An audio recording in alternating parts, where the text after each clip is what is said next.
जय हिंद एस्पिरेंट्स, आपका स्वागत है एसएसबी क्रैक एग्जाम्स में। मेरा नाम है नवज्योति। आज हम डिस्कस कर रहे हैं फिजिक्स में कुछ मिसलेनियस टॉपिक्स।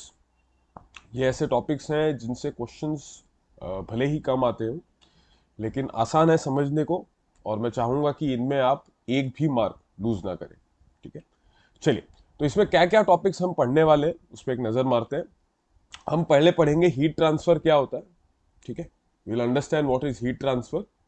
उसके बाद फिर इसी हीट ट्रांसफर में टॉपिक रहेगा आपका specific and latent heat, calorimetry. तो ये पूरा हीट ट्रांसफर और उसके अलाइड टॉपिक्स रहेंगे। फिर उसके बाद न्यूक्लियर एनर्जी कैसे जनरेट होती है, चेन रिएक्शन, इन सब के बारे में जानेंगे। और finally we will end with rotational motion, जिसमें centre of mass, axis of rotation, rolling motion, ये सब देखेंगे। ठीक है, चल। तो सबसे पहले बात करते हैं हीट ट्रांसफर की। तो जब भी कहीं पर टेम्परेचर का डिफरेंस होगा, कोई एक ज्यादा हाई टेम्परेचर पे हो, एक लो टेम्परेचर पे हो, तो हाई से लो की तरफ हीट का ट्रांसफर होगा। ठीक है, always from higher temperature to lower temperature. ठीक है, अच्छा। क्योंकि हीट भी एक एनर्जी है तो इसका यूनिट क्या रहेगा? जूल। अच्छा, उसका एक इक्विवेलेंट रहता है, फिर कैलोरी में भी एक्सप्रेस किया जाता है हीट को। जनरली वर्क, इन सबको जूल, वर्क या एनर्जी को जूल में हम रिप्रेजेंट करते हैं, लेकिन हीट स्पेसिफिकली को हम कैलोरी में ही रिप्रेजेंट करते हैं। ठीक है, अच्छा। और फिर कैलोरी को ही फिर किलो कैलोरी मल्टीप्लाइड बाय 1000। अच्छा, तो ये तो हो गई हीट ट्रांसफर की यूनिट। इसके अलावा अगर मैं रेट ऑफ हीट ट्रांसफर की बात करूं तो ये बस वही है कि एक एनर्जी पर यूनिट टाइम जैसा बन गया फिर, तो इसलिए इसका यूनिट हो जाएगा वॉट या फिर किलो वॉट। ठीक है, चलिए। तो ये था हीट ट्रांसफर का बेसिक आइडिया। अब क्या किस किस प्रोसेसेस के थ्रू हीट ट्रांसफर हो सकता है उसे समझते हैं। तीन टाइप के प्रोसेस है: कंडक्शन, कन्वेक्शन और रेडिएशन। तो कंडक्शन जो है वो बेसिकली सॉलिड्स में देखा जाता है। ठीक है, इसमें कांटेक्ट की जरूरत होती है। ठीक है, कन्वेक्शन जो है वो फ्लूइड फ्लो है। फ्लूइड से हमें पता है कि ये लिक्विड्स और गैसेस के लिए होगा। ठीक है, और रेडिएशन जो है उसे किसी मीडियम की जरूरत नहीं है, वो बिना मीडियम के भी हो सकता है। It's just electromagnetic rays there या वेव्स देयर। ठीक है, जैसे यहाँ लिखा हुआ है। तो मान लीजिए पैन में पानी गर्म किया जा रहा है, तो जो गैस के चूल्हे से हीट जनरेट होकर बाहर आ रही है, दिस इज रेडिएशन। ठीक है, दिस इज रेडिएशन। ओके, ये मीडियम का मोहताज नहीं है, बिना मीडियम के भी ये ट्रेवल करेगा। ठीक है, अच्छा। इसके बाद ये जो हीट है इसने पानी को टच किया। अब यहां पानी जिस प्रोसेस से गर्म होगा दैट वुड बी कन्वेक्शन। ठीक है, अच्छा। ये जो हैंडल है ये कैसे गर्म होगा? जो इमीडिएट कांटेक्ट में है वो धीरे धीरे गर्म होने लग गया, और वहां से धीरे धीरे धीरे धीरे ये हीट यहां तक ट्रांसफर हुआ, क्योंकि ये एट लोअर टेम्परेचर था और ये एट हायर टेम्परेचर था। ये पॉइंट, यस, यहां तक तो क्लियर है।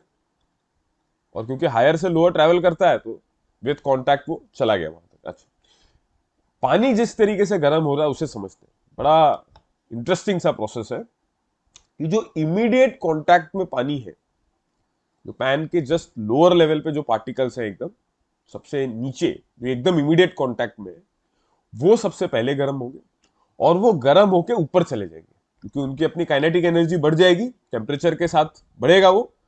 तो जैसे टेम्परेचर उनका बढ़ा, काइनेटिक एनर्जी बढ़ी, वो ऊपर चले गए। नीचे का एरिया जो स्पेस है वो खाली हुआ। तो ऊपर से जो ठंडे थे पार्टिकल्स, कंपेरेटिवली ठंडे थे, वो नीचे आ गए। ठीक है, ये गर्म हुए, ये ऊपर गए, फिर इनसे जो ठंडे थे वो नीचे आए, और इस तरीके से प्रोसेस एज अ लूप चलता रहा। और फाइनली सब एक इक्वल टेम्परेचर पे आते हैं। हालांकि क्योंकि आप गर्म कॉन्स्टेंटली करते जा रहे हो तो टेम्परेचर तो बढ़ता ही रहेगा, लेकिन इस प्रोसेस के थ्रू फाइनली गर्म हो जाएगा पूरा। ठीक है, ओके। तो ये तीन प्रोसेसेस रहेंगे: कंडक्शन जो सॉलिड्स में होता है जिसमें कॉन्टैक्ट की जरूरत पड़ती है, कन्वेक्शन जो लिक्विड्स एंड गैसेस में होता है, जो एक लूप सिस्टम जैसे में आपके पार्टिकल्स गर्म होके ऊपर गए, जो ठंडे हैं वो नीचे आए, और इस तरीके से चलता गया, दिस इज कन्वेक्शन। और लास्ट में हमने पढ़ा रेडिएशन, जिसको किसी मीडियम की जरूरत नहीं। ठीक है, चलिए। तो एक इंटरेस्टिंग सा एस्पेक्ट है थर्मोस फ्लास्क का, कि क्या कारण है कि एक थर्मोस फ्लास्क के अंदर कोई लिक्विड, चाय, पानी हम जब रख देते हैं गर्म करके तो वो गर्म ही रह जाता है। या अगर ठंडा भी रह गए तो ठंडा ही रह जाता है। ठीक है, तो इसका मतलब ये है कि उसके अंदर जो हीट है वो बाहर नहीं आ पा रही, there is no heat transfer getting there. तो अगर हीट ट्रांसफर नहीं हो रहा है, इसका मतलब ये तीनों प्रोसेस को मिनिमाइज करने की कोशिश की। हालांकि आप कट ऑफ तो नहीं कर सकते, you can not make it zero, but एकदम मिनिमल करने की कोशिश की। कैसे करी गई है इसको समझते हैं। तो कंडक्शन क्यों इतना अच्छा नहीं हो पा रहा, क्योंकि जब आपने पानी गर्म अंदर डाल दिया तो जो फ्लास्क है वो बना है ग्लास का, और ग्लास खुद है very poor conductor of heat, वो उतना कंडक्ट नहीं करता, तो कंडक्शन उतना खास नहीं हो पाया। अच्छा, इसके बाद ये ग्लास कंटेनर जो अंदर है, इसमें आपने उस लिक्विड को भर दिया, चाय पानी जो भी है। यहां पर आप देखिए, यहां बीच में एक स्पेस है। ठीक है, इस स्पेस को वैक्यूम कर दिया, यानी कि यहां से कोई भी पार्टिकल्स है उन्हें निकाल दिया। कोई भी पार्टिकल्स है, इस तरीके से बेसिकली थर्मोस्वास का फॉर्मेशन है कि अंदर एक ग्लास का इस तरीके से बॉटल है, उसके साइड में इस तरीके से स्पेसेस है। ठीक है, मतलब इमीडिएट ऐसा नहीं है कि इस वॉल ग्लास को एकदम टच करा दिया वॉल पे, बीच में खाली जगह है।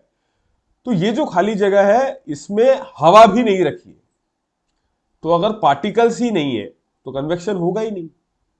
यस और नो, लिक्विड या गैसेस के बीच में होता है जनरली, तो that is a medium is required. तो आपने वो मीडियम ही हटा दिया वहां से, because you have made there a vacuum. ठीक है, तो इस वजह से यहां से कन्वेक्शन भी चला गया। और फिर रेडिएशन क्यों नहीं हो पा रहा, क्योंकि जो वॉल्स है चारों तरफ से, उन्हें सिल्वर्ड किया गया है।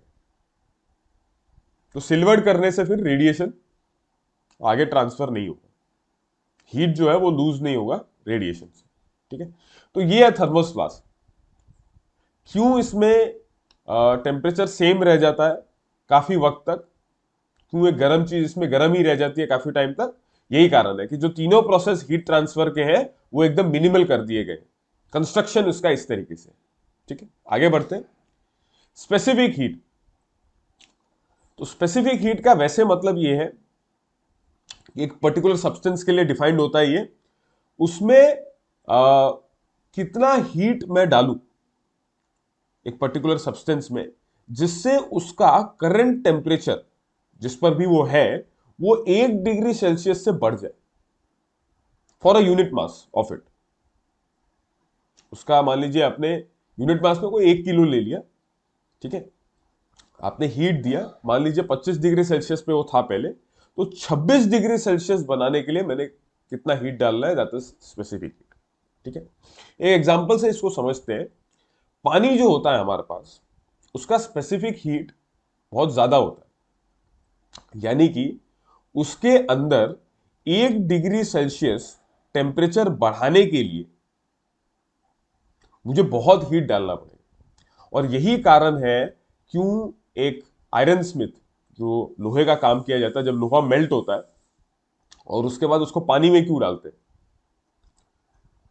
तो वो जो पानी में डालने से क्या हो रहा है कि इवन इफ मैं बगल में हाथ भी मेरा टच हो वहां पर, तो भी पानी के अंदर गर्मी इतनी नहीं है कि उसने उसका टेम्परेचर बहुत बढ़ा दिया, हीट इतना नहीं है कि उसका टेम्परेचर बहुत बढ़ जाएगा। तो मैं आराम से पानी के अंदर भले हाथ रखूं या पानी मेरे ऊपर छींटे भी पड़े, तो मुझे बहुत ज्यादा वो हीट से कुछ प्रॉब्लम नहीं होगी, बिकॉज वो हीट उतनी होगी ही नहीं, वो एब्जॉर्ब कर लेगा एक तरीके से, आप मानिए वाटर उसे एब्जॉर्ब कर लेगा। तो मैथमेटिकली ये डिफाइंड कैसे है कि the specific heat C is equal to heat energy divided by mass multiplied by change in temperature, delta T से उसको रिप्रेजेंट कर दिया गया। ठीक है, जब यूनिट रहता है मास और यूनिट रहता है टेम्परेचर चेंज, तो specific heat is equal to the heat transfer to raise that yes the amount of heat required, that is equal to the heat. Yes, तो ये रहेगा आपका स्पेसिफिक हीट, हर एक सब्सटेंस के लिए अलग अलग रहता है। ठीक है, इसके बाद एक और कैटेगरी है हीट की, that is latent heat. Latent heat का मतलब ये, स्टेट चेंज के बारे में तो आप जानते ही हैं, जैसे सॉलिड को अगर गर्म किया जाए इवेंचुअली वो लिक्विड बने, लिक्विड गर्म करते रहे तो गैस में कन्वर्ट हो। पानी का ही एग्जांपल लेते हैं, बर्फ से लिक्विड पानी में बनता है और फिर वेपर बनता है। ठीक है, ओके। तो एट द इंस्टेंट जहां पर स्टेट चेंज हो रहा है, ठीक है, जैसे आपने बर्फ लिया, गर्म करना स्टार्ट किया, वो पानी में कन्वर्ट हुआ धीरे धीरे, तो एट द पॉइंट जहां पर पानी में वो कन्वर्ट होगा वहां पर टेम्परेचर कांस्टेंट होगा। उससे पहले तो ठीक है, सब्सटेंस का टेम्परेचर बढ़ रहा है, लेकिन at the instant of state change, at the instant वहां टेम्परेचर चेंज नहीं है। तो ये वो हीट एनर्जी एब्जॉर्ब या रिलीज है at constant temperature per unit mass for change of state. तो चेंज ऑफ स्टेट इन्वॉल्व रहता है लेटेंट हीट में, क्योंकि ये जो हीट होती है, लेटेंट का मतलब होता है हिडन, ये जो हीट होती है वो एक तरह से हाइड कर जाती है सब्सटेंस के अंदर, ठीक है। तो फॉर्मुलेट कैसे किया जाएगा इसको, heat energy is equal to mass multiplied by latent heat, ठीक है, या L is equal to Q by M. क्योंकि कांस्टेंट टेम्परेचर है तो टेम्परेचर का कुछ नहीं आएगा यहां पे, हीट एनर्जी एब्जॉर्ब या release divided by the mass, ठीक है। तो यूनिट इसका क्या रहेगा देखिए, अच्छा स्पेसिफिक हीट का भी एक बार यूनिट हम डिस्कस नहीं किए, जूल पर किलोग्राम। जैसे यहां देख लीजिए, हीट के लिए आ जाएगा जूल, मास के लिए पर केजी, और टेम्परेचर चेंज को पर डिग्री सेल्सियस ये लिखा जा सकता है। इवन इसको ऐसे भी लिखा जा सकता है, इवन आप since this is heat you can also write as calorie. अच्छा, मास के लिए आप ग्राम भी यूज कर सकते हैं, और पर डिग्री सेल्सियस पे आप केल्विन भी यूज कर सकते हैं, पर डिग्री सेल्सियस भी यूज कर सकते हैं, ठीक है, इस तरीके से, ठीक है। लेटेंट हीट के लिए फिर क्या रह जाएगा, जूल पर केजी या कैलोरी पर ग्राम, इनमें से कोई भी एक आप यूज कर सकते हैं, ठीक है। चलिए ओके, तो ये था स्पेसिफिक हीट और लेटेंट हीट। इसके बाद समझते हैं कैलोरीमेट्री क्या है। तो एक ब्रांच है जिसके थ्रू जो इन्वॉल्व करता है कि आप हीट ट्रांसफर मेजर करो, एक पर्टिकुलर सिनेरियो में, एक सिचुएशन में कहाँ कितना हीट ट्रांसफर हो रहा है उसका मेजरमेंट कैलोरीमेट्री है, ठीक है। तो कैलोरी या किलो कैलोरी में मेजर किया जाता है, और मेन किस प्रिंसिपल पर बेस्ड है ये इंपॉर्टेंट है कि अगर हॉट और कोल्ड बॉडी मिक्स हो तो हॉट से कोल्ड बॉडी के लिए हीट ट्रांसफर होगा, hot body will release energy, heat या release heat, and cold body will gain heat, ठीक है। और ये जो हीट लॉस्ट है ये हीट गेन के बराबर है बाय कंजर्वेशन ऑफ एनर्जी। उस प्रिंसिपल पर जितना लूज होगा उतना ही गेन भी होगा। इसी कैलोरीमेट्री के थ्रू स्पेसिफिक हीट्स भी निकाले जाते हैं सब्सटेंसेस, ठीक है। ओके, चलिए, तो अगर दो सब्सटेंस है of mass m1 and m2 और उन दोनों का स्पेसिफिक हीट है C1 और C2, और T1 T2 टेम्परेचर पे रखे हैं, जहां पर T1 टेम्परेचर जो है वो बड़ा है T2 से, तो अगर दोनों को मिक्स कर दें और T1 बड़ा है, ये थोड़ा छोटा है, तो एक काम करते हैं हम, T1 को थोड़ा बड़ा लिख देता हूं, ठीक है। तो अगर ये टेम्परेचर ज्यादा है इसका मतलब ये हॉटर है, एंड दिस इज कोल्ड, तो हॉट से कोल्ड की तरफ जाएगा, इसका मतलब बीच में कहीं पर ये एक टेम्परेचर आ जाएगा, ठीक है। कोल्ड जो है वो गेन करेगा तो T2 से अपना टेम्परेचर बढ़ा लेगा वो, और T1 जो है वो हीट रिलीज करेगा, it will lose heat, it will lose energy, या तो इसका टेम्परेचर ड्रॉप होगा, और बीच में कोई एक मिडिल टेम्परेचर आ जाएगा टी मिक्स जिसको बोल रहे हैं। ये जो टी मिक्स है it will be less than T1, और टी मिक्स जो है वो और एक बेहतर तरीके से लिख सकते हैं,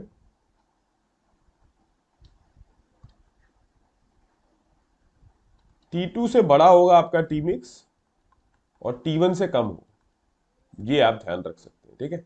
अच्छा, तो ये जो टी मिक्स है ये कितना होगा देखिए, ऊपर आपने एनर्जीज निकाल दी, M1 C1 T1, M2 C2 T2, individual उनके एनर्जीज यूजिंग स्पेसिफिक हीट, ठीक है, divided by M1 C1 plus M2 C2, इस तरीके से आपका टी मिक्स आ जाए, ठीक है। चलिए, तो ये फॉर्मूला भी कैलोरीमेट्री से ही आया है, ठीक है। चलिए, तो इसको यूज करते हुए ऐसे मिडिल टेम्परेचर निकाल सकते हैं।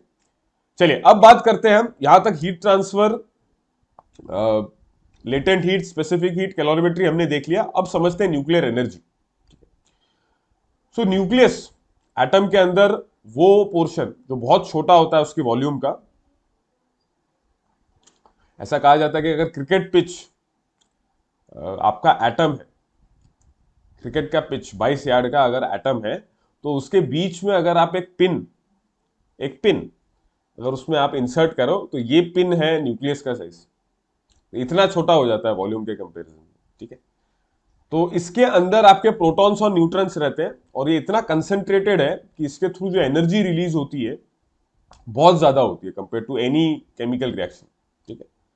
ओके, तो क्या होता है बेसिकली, इस न्यूक्लियस पर जब आप बोम्बार्ड करते हैं कोई एनर्जेटिक पार्टिकल, तो ये न्यूक्लियस जो ओरिजिनली स्टेबल होता है, ये फिर अनस्टेबल बनता है, और अनस्टेबल बनने से फिर ये स्टेबल में कन्वर्ट होता है और एनर्जी रिलीज करता है, ठीक है। तो दो प्रोसेस है कि एक स्टेबल न्यूक्लियाई पे आपने बोम्बार्ड किया, वो कन्वर्ट हो गया दो और फाइनली स्टेबल न्यूक्लियाई में, और उसने एनर्जी रिलीज करी। तो ये जो ब्रेकिंग है, ब्रेकिंग इज बेसिकली फ्यूजन, तो इसमें न्यूक्लियस ब्रेक होता है, ठीक है। और फ्यूजन मतलब फ्यूज टुगेदर, तो इसमें ज्वाइन होता है, ठीक है। एक पे ब्रेक, एक में ज्वाइन, ठीक है। न्यूक्लियर फिजन और न्यूक्लियर फ्यूजन, ठीक है। ओके, चलिए समझते हैं एक एक को। तो उससे पहले इसको समझिए कि जो एनर्जी रिलीज होगा वो बिकॉज ऑफ सम मास है, और मास का एनर्जी इक्विवेलेंस हम जानते हैं आइंस्टाइन की इस रिलेशन से, E is equal to mc², ठीक है। ओके, तो न्यूक्लियर फिजन समझते हैं। मान लीजिए कि ये फिजनेबल एक न्यूक्लियस है, इस पर इस तरीके से एक न्यूट्रॉन इंसिडेंट हुआ जो काफी एनर्जेटिक है। अच्छा, तो ये इस तरीके से आपका जो है न्यूक्लियस स्प्लिट हुआ। तो ये जो जैसे मान लीजिए यूरेनियम पे ये होता है, ठीक है, यूरेनियम के न्यूक्लियस पर न्यूट्रॉन एक आया, बेरियम और क्रिप्टॉन में कन्वर्ट हो गया, ये और स्टेबल है।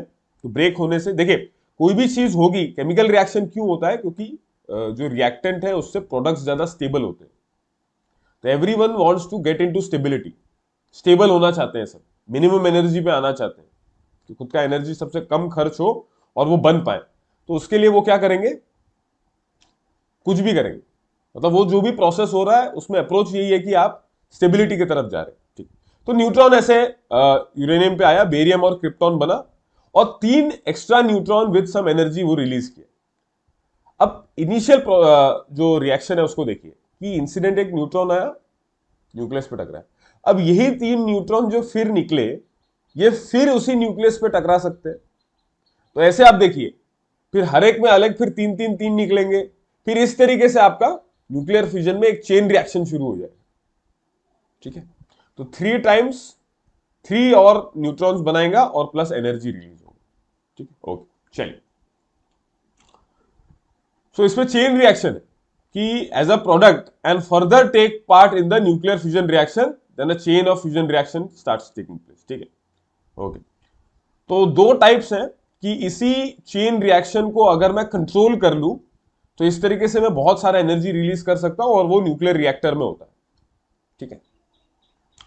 और दूसरा है कि अगर ये कंट्रोल से बाहर चले गए, देन इट बिकम्स अनकंट्रोल्ड, और वो रहेगा आपका एटम बम।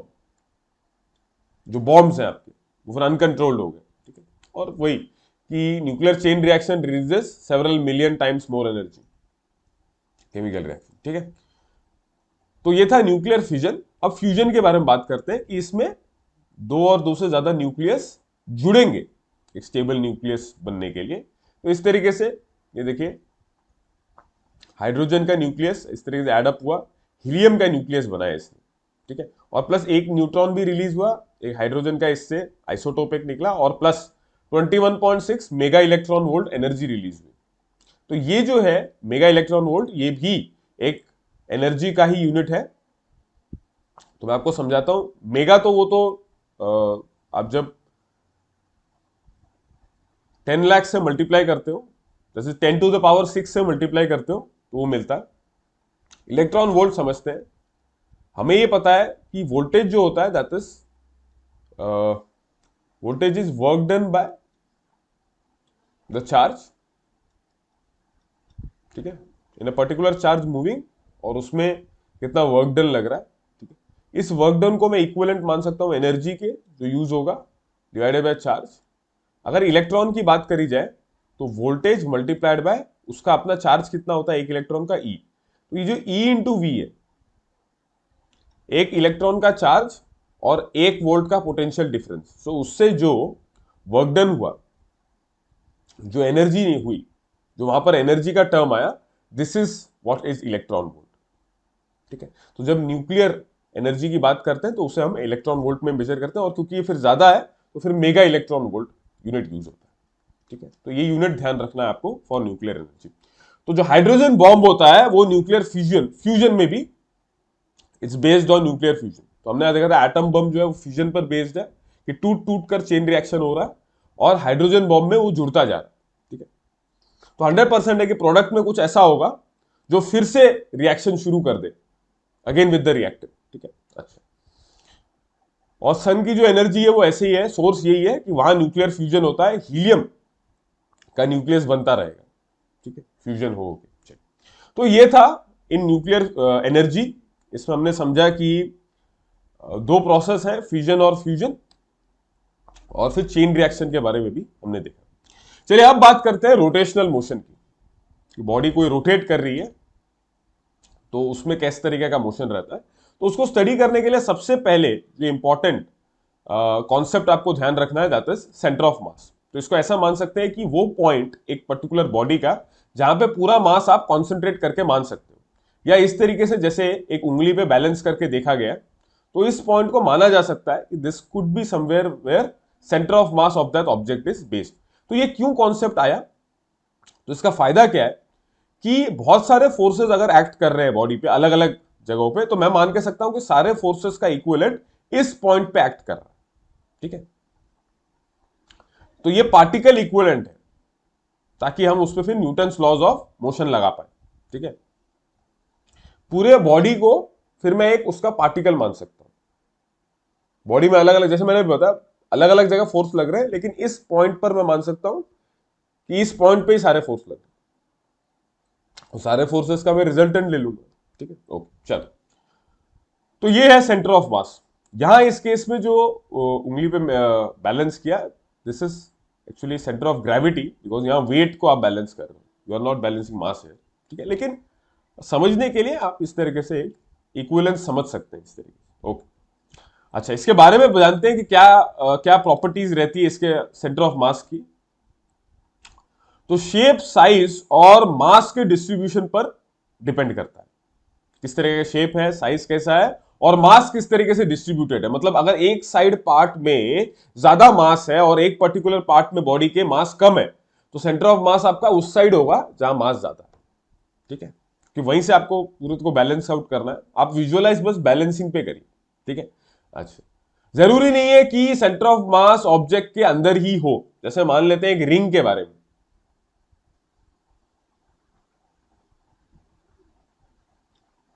रिंग, तो इसका सेंटर ऑफ मास जनरली यहां हो सकता है, एग्जैक्टली सेंटर पे, लेकिन क्या ये जो सेंटर है यहां पर ऑब्जेक्ट है? ऑब्जेक्ट तो सिर्फ ये है, जो शेड किया गया। अगर रिंग का यूनिफॉर्म मास है, डिस्ट्रीब्यूशन यूनिफॉर्म है, तो एग्जैक्टली सेंटर पे होगा। जैसे यहां देखिए ना, इन symmetrical bodies having homogeneous distribution of mass, centre of mass coincide with the geometrical centre. Exactly इसका ज्योमेट्रिकल सेंटर लगभग यही होगा अगर यूनिफॉर्म मास डिस्ट्रीब्यूशन है तो। लेकिन ये जो आपने सेंटर ऑफ मास देखा, ये उस रिंग में थोड़ी लाई कर रहा है, तो बाहर है। तो ये बात है, तो जरूरी नहीं है कि बॉडी के अंदर ही हो। ओके, तो यूनिफॉर्म है तो ज्योमेट्रिकल सेंटर से कोइंसाइड करेगा। और ट्रांसलेटरी मोशन, मतलब जिसमें ऐसा मोशन है स्ट्रेट, जैसे अगर ये पेन है, अगर ये ऐसे मूव कर रहा है तो दिस इज ट्रांसलेटरी मोशन। तो इस केस में अगर इसका सेंटर ऑफ मास यहां है तो ये भी मूव कर रहा है, यस और नो, इसकी पोजीशन भी चेंज हो रही है। लेकिन अगर रोटेटरी मोशन की बात करें तो अगर सेंटर ऑफ मास यहां है तो ये चेंज नहीं हो रहा, इसकी पोजीशन तो वही है, यस और नो, इसकी पोजीशन वही है।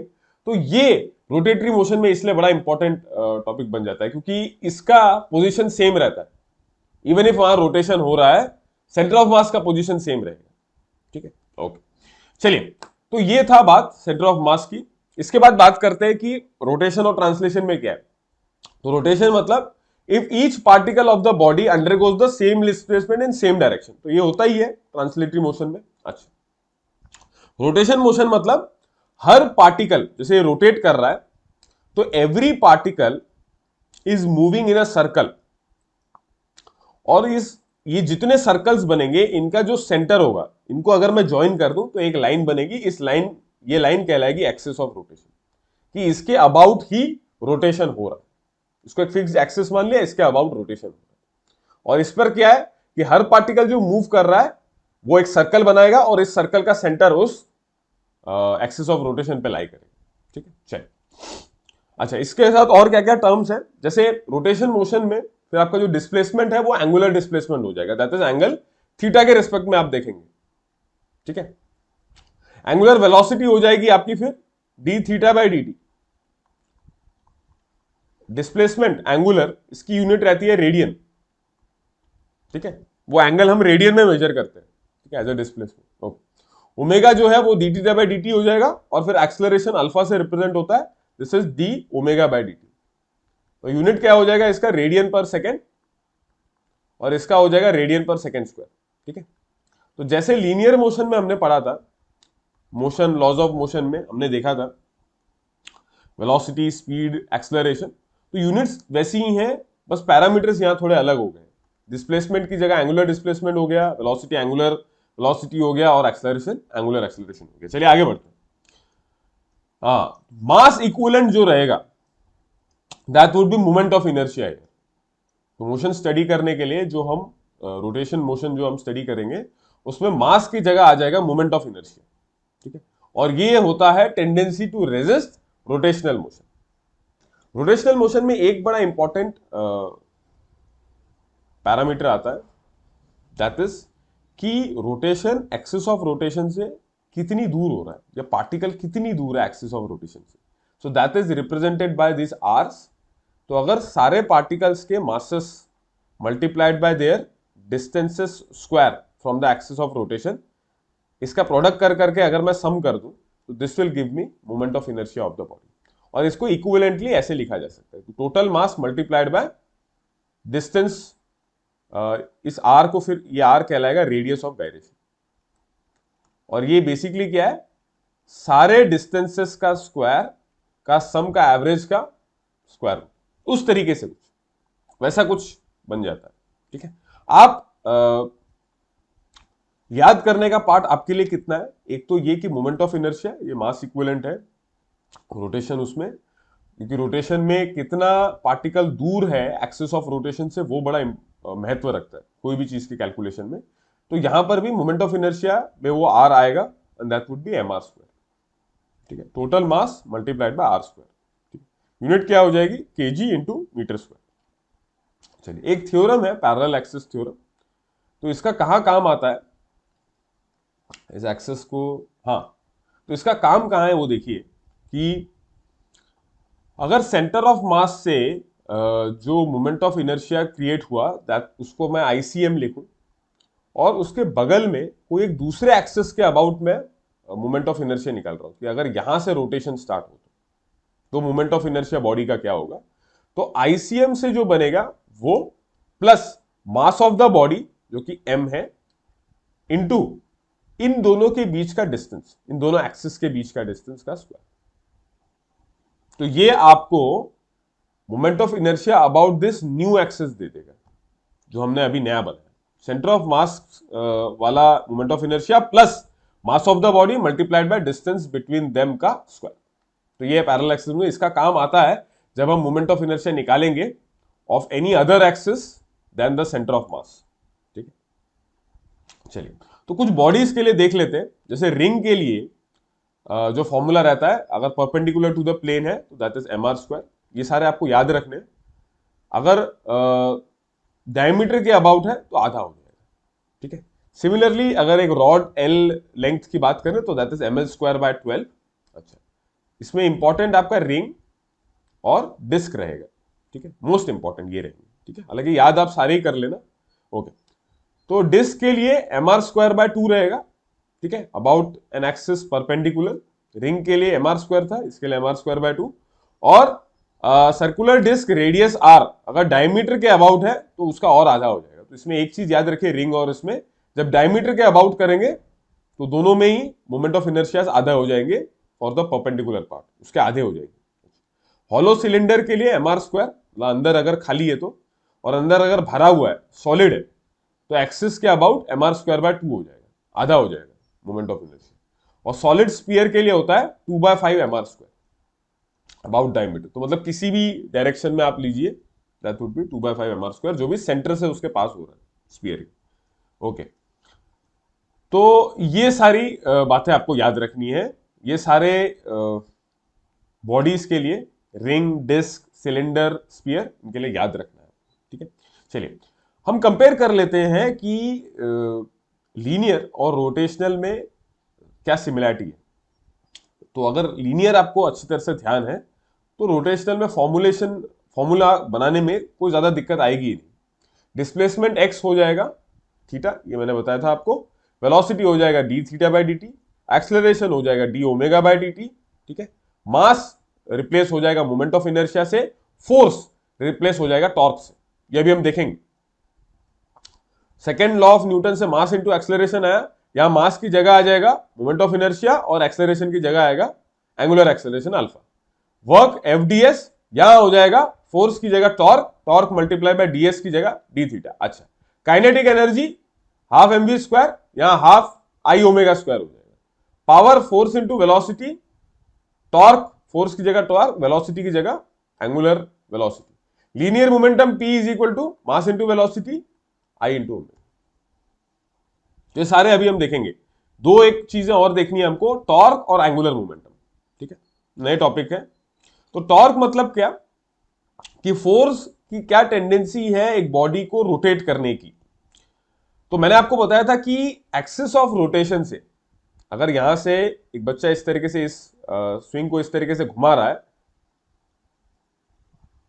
तो ये आपका एक्सिस ऑफ रोटेशन रहेगा। तो बड़ा इंपॉर्टेंट है कि एक्सिस ऑफ रोटेशन से कितनी दूर पे फोर्स लग रहा है। ठीक है, पूरी बॉडी पे तो घुमाने की कोशिश आप पूरी बॉडी को कर रहे हो, लेकिन फोर्स का एक्शन सिर्फ यहां हो रहा है। और ये जो आर है इसकी अपनी एक डायरेक्शन है। ठीक है, इसको भी वेक्टर मानते हैं हम। और फोर्स की भी अपनी एक डायरेक्शन। और ये दोनों अगर परपेंडिकुलर होते हैं तो सेम फोर्स के लिए मैक्सिमम टॉर्क आप निकाल सकते हैं। क्यों? क्योंकि क्रॉस प्रोडक्ट है। क्रॉस प्रोडक्ट में इसका मतलब साइन थीटा मैक्सिमम अगर मुझे चाहिए, क्योंकि this is equal to what, r f sine theta, है ना, और इंटू एन कैप, यानी कि normal to the plane containing r n f, वो तो डायरेक्शन है। मैग्नीट्यूड क्या रहेगा, r into f sine theta. तो साइन थीटा जो है ये मैक्सिमम कब होगा, अगर आर और एफ सेम है तो, जब थीटा इक्वल टू 90 डिग्री। तो परपेंडिकुलर जब भी होगा तब मैक्सिमम टॉर्क आप लगा सकते। ठीक है, ओके। तो ये है टॉर्क के बारे में। ओके, आगे बढ़ते हैं। एंगुलर मोमेंटम और उसका कंजर्वेशन। तो लीनियर मोमेंटम कंजर्वेशन तो हमने देखा था, मास इनटू वेलोसिटी, वो कंजर्व रह जाती है कोई, जब तक बाहर से कोई फोर्स नहीं लग रहा। तो रोटेशन में भी जब बाहर से कोई टॉर्क नहीं लग रहा तो एंगुलर मोमेंटम कंजर्व रहेगा। और ये इस एग्जांपल से आप समझ सकते हैं कि इस तरीके से एक बॉय है, वो बैठ गया एक उसमें और वो घूम रहा है बेसिकली। ठीक है, वो रोटेट हो सकता है। तो जब वो अपने आर्म्स खोल देता है तो वो बेसिकली क्या कर रहा है, अपने एक्सिस ऑफ रोटेशन से ये जो आर है उसको बढ़ा रहा है। तो जैसे ही आर बढ़ा तो आर बढ़ने से आई, आपको पता है I is equal to mr²। तो अगर आर बढ़ा तो आई भी बढ़ा। ठीक है, तो जब आई बढ़ेगा तो omega has to balance it, तो ओमेगा हैज टू रिड्यूस, क्योंकि प्रोडक्ट को कांस्टेंट रखना है। और यही फिर I final multiplied by omega final हो जाएगा। आई फाइनल मतलब मोमेंट ऑफ इनर्शिया फाइनल। तो फाइनल के केस में क्या हो रहा है कि आर कम हो गया तो I has reduced. 100% since this is conserved, omega will increase. इसका मतलब जब वो हाथ अंदर करेगा तो वो ज्यादा स्पीड से घूमेगा, और जब वो हाथ बाहर खोल देगा तो वो अपनी स्पीड को कम कर सकता है। मतलब उसने एक बार घुमाया अपने आप को और उसने छोड़ दिया, जस्ट हाथ अंदर करने से उसकी स्पीड बढ़ जाएगी और जस्ट हाथ बाहर करने से उसकी स्पीड कम हो जाएगी। ठीक है, तो ये है कंजर्वेशन ऑफ एंगुलर मोमेंटम। ठीक है, कि एक केस में आई बढ़ रहा है जब आप हाथ खोल रहे हैं तो ओमेगा इज रिड्यूसिंग, जब हाथ अंदर की तरफ कर रहे हैं तब I is reducing, omega is increasing. Initially the product has to be kept constant. तो प्रोडक्ट को कांस्टेंट रखने के लिए एक जब बढ़ रहा है तो the other one has to reduce. चलिए, इसके बाद समझते हैं रोलिंग मोशन क्या है। तो rolling motion is a combination of translatory and rotatory motion. तो एक पर्टिकुलर पॉइंट पे अगर रोलिंग मोशन हो रहा है, इस तरीके से घूम रहा है, आगे भी बढ़ रहा है और रोटेट भी हो रहा है, तो एक पर्टिकुलर पार्टिकल के लिए देखते हैं, इसका ट्रांसलेटरी जो वेलोसिटी होगी उसकी डायरेक्शन होगी ये वी टी, ठीक है, और जो रोटेटरी होगी वो इस सर्कल पे है बिकॉज इट्स तो टेंजेंशियल पे होगी ये। तो इनका जो इक्वल नॉट इक्वल रिजल्टेंट आएगा ये होगा वेलोसिटी ऑफ रोलिंग, ठीक है। सो रोलिंग के कंपोनेंट रहेंगे ट्रांसलेटरी एंड रोटेटरी, ठीक है, और उनके रिजल्टेंट होंगे रोलिंग मोशन का वेलोसिटी, ठीक है। ओके, तो ये तो वेक्टर सम रहेगा। काइनेटिक एनर्जी इस केस में क्या होगा, तो काइनेटिक एनर्जी जो रोलिंग का वो that would be equal to translatory plus rotatory. तो rotatory would be half I omega square, वही हाफ एम वी स्क्वायर आपको याद ही है, मास की जगह रोटेटरी में आ जाता है मोमेंट ऑफ इनर्शिया, वी की जगह आ जाएगा एंगुलर वेलोसिटी, तो ओमेगा स्क्वायर। तो चलिए ये था, इसी के साथ हम हमारे मिसलेनियस टॉपिक्स को खत्म करते हैं। मुझे आशा है कि आपका एक क्विक फॉर्म में रिवीजन हुआ होगा of all the other topics than the core ones. तो चलिए इसी के साथ और वीडियोस में भी मिलते हैं। Thank you so much for watching and जय हिंद। अगर आप एक डिफेंस एस्पिरेंट हैं और SSB interview, NDA, CDS, AFCAT जैसे एग्जाम्स के लिए प्रिपेयर कर रहे हैं तो आप एसएसबी क्रैक एग्जाम्स के कोर्स को चेक करना ना भूलें। आप हमारी लर्निंग एप्लीकेशन को गूगल प्ले स्टोर से भी डाउनलोड कर सकते हैं।